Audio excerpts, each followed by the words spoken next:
Lección 7 para el día domingo 12 de febrero. La condición fructífera. El hombre debe fructificar para Cristo, en favor de la verdad, por medio del Espíritu Santo.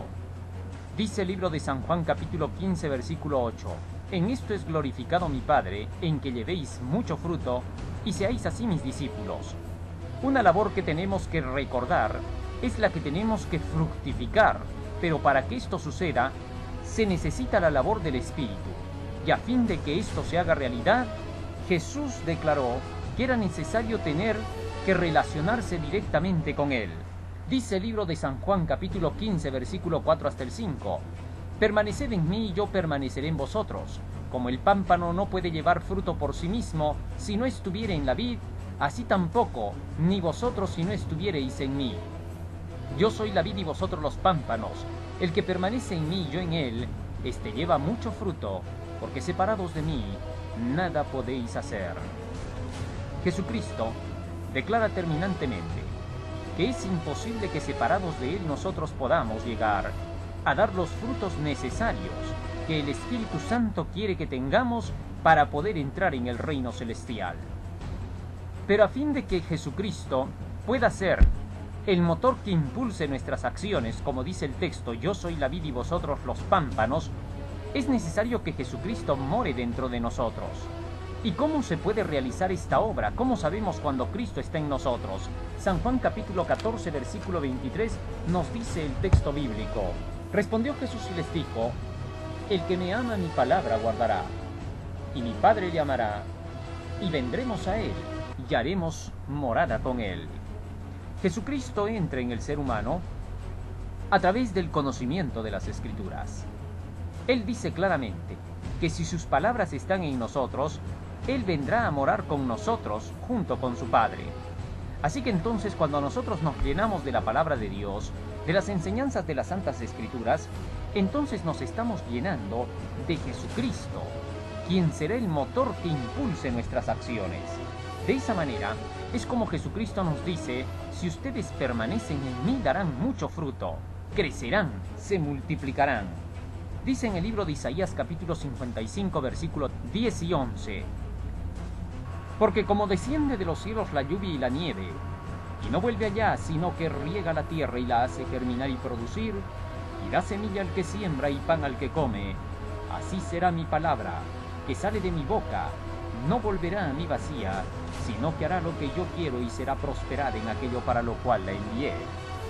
Así es como cuando Cristo mora dentro de nosotros, a través de su palabra, hace que podamos fructificar, ya que esa palabra, que ha sido enviada por Jesús, hace todo lo que Él quiere en nuestra vida.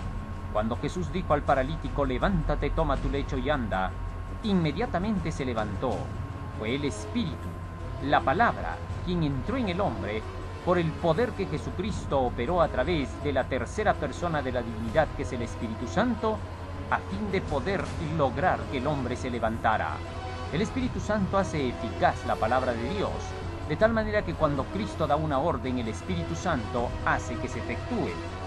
Pero más aún, ¿cómo es que Jesucristo permanece en nosotros?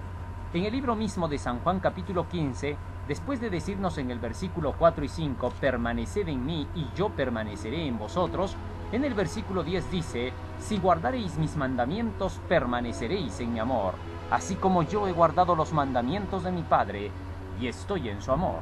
De manera que entonces Jesucristo permanece en nosotros y nosotros en Él cuando guardamos sus mandamientos.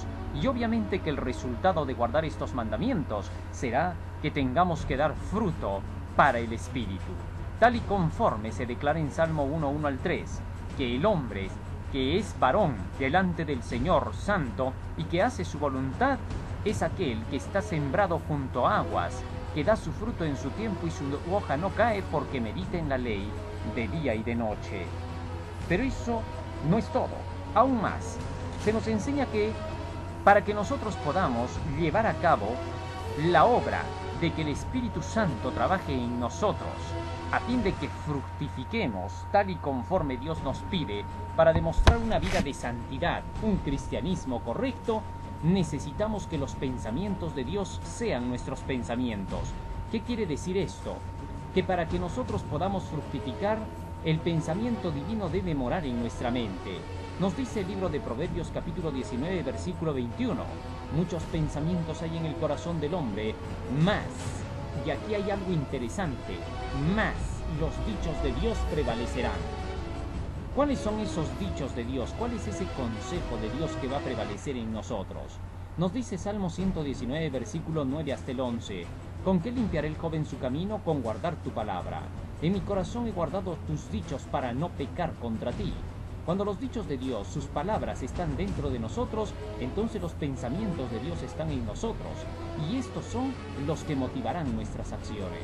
De manera que entonces, esta lección de hoy nos ha enseñado que cada uno de nosotros ha de vivir inspirado por el Espíritu y guiado por el Espíritu, es decir, a través de la palabra, porque Jesús dijo en San Juan 6:63, las palabras que yo os he hablado son espíritu y son vida, para que podamos vivir una vida piadosa. Cuando no se guía el hombre por medio de la palabra, y sin embargo puede hasta orar, puede hasta incluso hacer buenas acciones, nada de esto le servirá delante del Señor, porque lo que se necesita es que el Espíritu Santo produzca los frutos. Que Dios nos ayude para que podamos llevar adelante una vida de piedad y santidad.